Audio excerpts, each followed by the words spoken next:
Not every gun that's making headlines in 2025 is new. In fact, some of the most talked about models right now are anything but these aren't modern polymer wonders fresh off an R&D desk.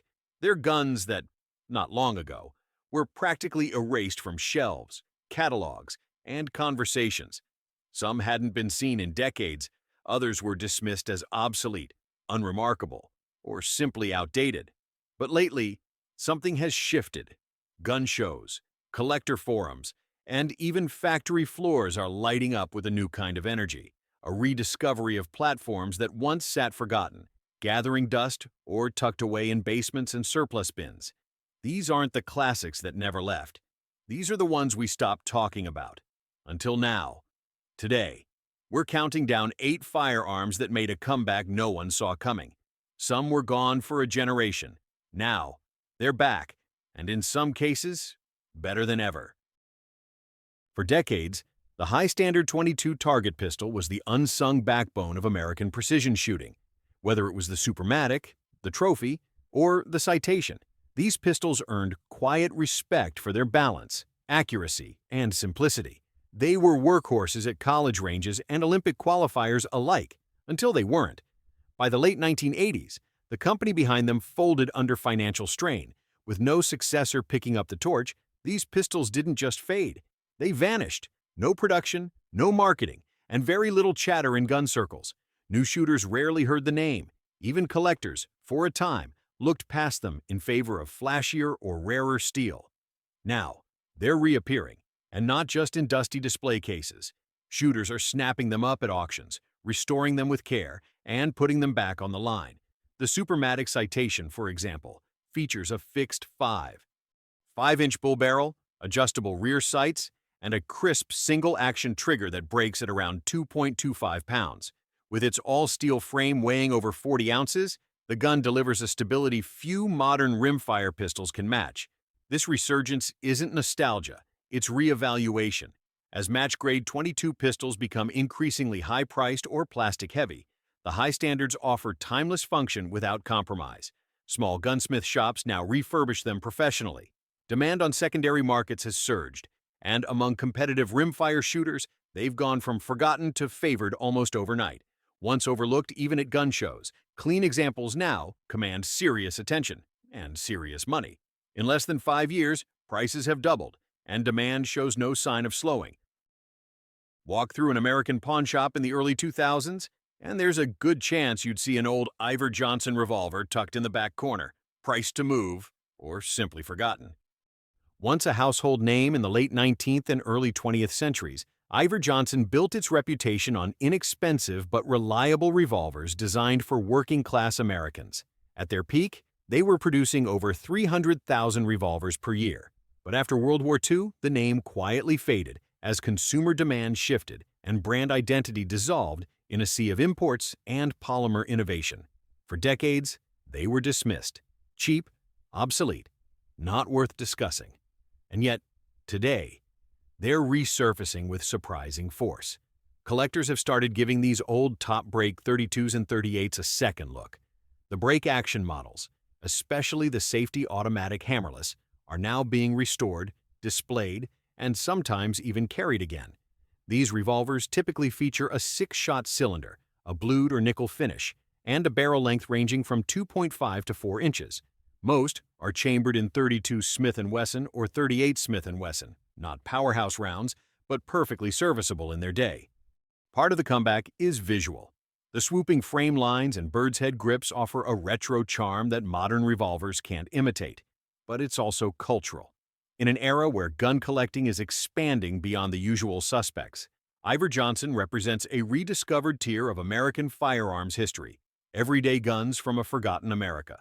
In online auctions, prices have tripled compared to just a decade ago, especially for well-preserved hammerless variants. Once relegated to bottom drawers and dusty toolboxes, these revolvers are now commanding respect. They weren't built to be glamorous, but that's exactly why people are paying attention again. Most shooters today have never heard of Meriden. That's not surprising. The brand disappeared over a century ago, buried beneath layers of forgotten trade names and hardware store private labels. But there was a time, Around 1905 to 1918, when Meriden Firearms, under Sears Roebuck, was cranking out double-barrel shotguns and solid-frame revolvers by the tens of thousands. They weren't high-end. They weren't flashy. They were working man's guns. Simple, reliable, and affordable. You could order one through a catalog and have it shipped with your boots and work gloves. Then, just like that, the company shut down after World War I. For the next 100 years, Meriden vanished completely from mainstream firearms memory. And now, they're turning heads again. Collectors and retro-focused shooters have started scooping up Meriden doubles and revolvers whenever they surface. The shotguns, especially the 12-gauge side-by-sides with fluid steel barrels and dual triggers, are built like tanks. Fixed full chokes, 28-inch barrels, and hand-checkered walnut stocks were standard. They carry a late Victorian feel but shoot like something decades newer. Most of the revolvers were 32 or 38 caliber top breaks, 5 or 6 shot, with color case-hardened frames and nickel plating that, when preserved, still shines. The fact that these guns stayed off the radar for so long means many examples in circulation are in surprisingly good shape and still fireable. There's no corporate revival here. No manufacturer is relaunching the name. This comeback is driven by the gun community, folks digging through barns, shows, and online auctions to revive a name almost lost to time. You're not likely to see one of these at a gun store counter. But talk to a serious collector in 2025 and chances are Meriden's back on their radar, and maybe even in their safe. Before polymer ruled the world, Spain's Steyr pistols were quietly holding the line across Europe. They weren't revolutionary, but they were reliable, all steel, and everywhere, from border guards to small armies. Through the 1970s and 80s, models like the Steyr BM and Model B served as the affordable sidearm choice for departments that needed function over flair. Then they vanished. In the early 2000s, Steyr went under. No big send-off, no farewell editions, just another old-world manufacturer quietly collapsing under pressure from modern competition. For 2 decades, their pistols were largely ignored. Gun stores didn't carry them. Importers lost interest. Even collectors passed them up as surplus steel with no story. That changed when surplus imports of Steyr BM pistols started hitting the U.S. market a few years ago. Suddenly, people realized what they were missing. Chambered in 9mm, the BM is a single-stack, single-action pistol with a 3.77-inch barrel, steel frame, and a crisp trigger that rivals many modern compacts. Weighing in around 34 ounces unloaded, it handles recoil like a dream and points naturally, almost like a mini 1911, but without the weight or cost. Most magazines hold 8 rounds, and the no-nonsense military finish only adds to its rugged appeal. At one point, they were selling for under $200. That ship has sailed. Refurbished examples now go for triple that, and limited production clones or rebuilds are being offered by specialty shops across the US and Europe. Here's the twist. For years, shooters chased after Glock perfection, never realizing Steyr had quietly solved many of the same problems decades earlier, with a hammer, not a striker. They were dismissed as outdated, but now they're suddenly desirable, and proving that good steel, when done right, never goes out of style. Some guns disappear because they failed. Others fade away because they were just too ordinary for their own good. The Ruger Security 6 is one of those. Built from 1972 to 1988, it wasn't glamorous, flashy, or high polish. It was, quite literally, built like a brick and shot like one too, chambered in. 357 Magnum, with variants in 38 Special and even 9mm, the Security 6 was available with barrel lengths of 2.75, 4, or 6 inches, and came in both blued and stainless finishes. It featured a 6-shot cylinder, transfer bar safety, and a frame robust enough to eat thousands of Magnum rounds without timing issues. And yet, by the early 2000s, barely anyone talked about it. Why? Because it wasn't collectible, wasn't beautiful, and had no military lore. Even Ruger moved on, replacing it with the GP100 and never looking back. But something changed. As vintage revolvers from Colt and Smith & Wesson soared in price, shooters started digging deeper, and that's when the Security 6 started showing up again. What they found was a revolver that was overbuilt in all the right places, with a no-nonsense design that aged better than anyone expected. Now, clean Security 6 examples are being hunted down across auctions and gun shows. Prices have more than doubled in the last 5 years, and many owners are pulling them out of retirement, not for display, but for carry and range work. The comeback wasn't built on nostalgia, it was built on reappraisal. In a market flooded with gimmicks, the Security 6 is finally getting credit for what it always was, the dependable tool people didn't realize they missed until it was gone. It's not easy to live in the shadow of a legend, and for most of its life, the Colt Diamondback was exactly that. The smaller, quieter sibling of the almighty Python, built on the D-frame. The Diamondback looked like a scaled-down version of its famous counterpart, complete with vent rib barrel, full-length underlug, and Colt's iconic high-gloss finish. Introduced in the mid-1960s, it came in 22 LR and 38 Special, with barrel options at 2.5, 4, and 6 inches, adjustable target sights, wide serrated hammers, and a beautifully tuned double-action trigger were all standard. It was refined, smooth, and impeccably built, and yet, for decades, no one talked about it. Collectors chased the Python. Shooters looked elsewhere for 38s. By the early 2000s, Diamondbacks were so overlooked, they'd often sit unsold at gun shows, dismissed as just a lesser Python. Even Colt quietly shelved the model and moved on. But something happened as the revolver market matured. People began appreciating size, balance, and shootability again. The Diamondback offered all of that, without the bulk or price tag of a Python. Then the Python was reintroduced in 2020, and suddenly, the Diamondback wasn't just a side note. It became the alternative. In the past 5 years, prices have tripled. The 22 versions, once ignored, are now some of the most desirable plinkers in the vintage Colt world. And unlike Python, Colt hasn't brought it back. There's no new production. If you want one, you're fighting over what's already out there. It wasn't always praised. But in hindsight, the Diamondback may have been one of Colt's finest revolvers, and it took decades of silence for people to realize it. The Steyr M9 was supposed to be the future, released in the late 1990s. It brought things to the table that other manufacturers wouldn't touch for years: an extremely low-bore axis, trapezoidal sights, modular fire control group, aggressive grip angle, and one of the smoothest factory triggers in any striker-fired pistol of its time.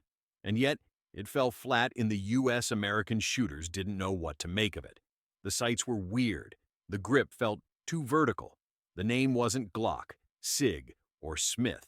Despite being built in Austria on military-grade machinery, the M9 and M40 became an afterthought, rarely stocked, barely reviewed, and almost entirely forgotten by the early 2010s. But something shifted. As polymer pistols flooded the market, shooters began craving something different. And when those in the know revisited the Steyr, they realized it had been ahead of its time. The M9A1, with its 4-inch barrel, 17-round capacity, and fully supported chamber, felt like a Gen 5 Glock, before Gen 5 even existed. The trapezoidal sights, once ridiculed, proved fast and intuitive. The grip, contoured for real-world control, not marketing photos. Suddenly, Steyr found itself back in the conversation. Online reviews flipped. Enthusiast channels praised the M-Series' consistency, shootability, and value. Retailers who couldn't move them 10 years ago can't keep them in stock now. Prices haven't exploded, but perception has. This wasn't a comeback through branding. It was a comeback through performance. A gun dismissed for being too different is now respected precisely because it didn't follow the herd. The Steyr M series didn't change. Shooters did. Taking the #1 spot on this list isn't some old cowboy classic or Cold War relic. It's a polymer pistol that most people didn't even realize was still in production. The Sig Sauer P2022, also known as the Sig Pro, may be the most overlooked modern combat handgun to ever wear the Sig nameplate. Originally developed in the late 1990s, the P2022 was designed for military and law enforcement contracts, most notably for the French National Police, who still issue it in large numbers. It features a DASA hammer-fired system, polymer frame, and a 3.9-inch barrel, feeding from 15-round magazines in 9mm and 12 in 40 Smith & Wesson. It includes a D-Cocker steel slide and one of the best double-action pulls you'll find on any duty pistol. So, why was it forgotten? Because it didn't fit the mold. Sig fans wanted stainless steel, Glock fans wanted striker-fired. The P2022 fell into a strange middle ground. too traditional for the tactical crowd, too modern for the purists. For years, it lived in the shadows of the P226 and P229, sold mostly to agencies or quietly discounted at dealers. But now, it's blowing up, especially in the civilian market. Why? Simple. It works, it's affordable, durable, and doesn't chase trends.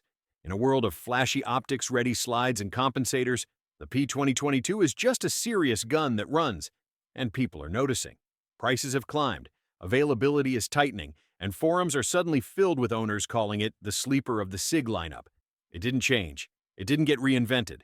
It just got noticed, for all the right reasons.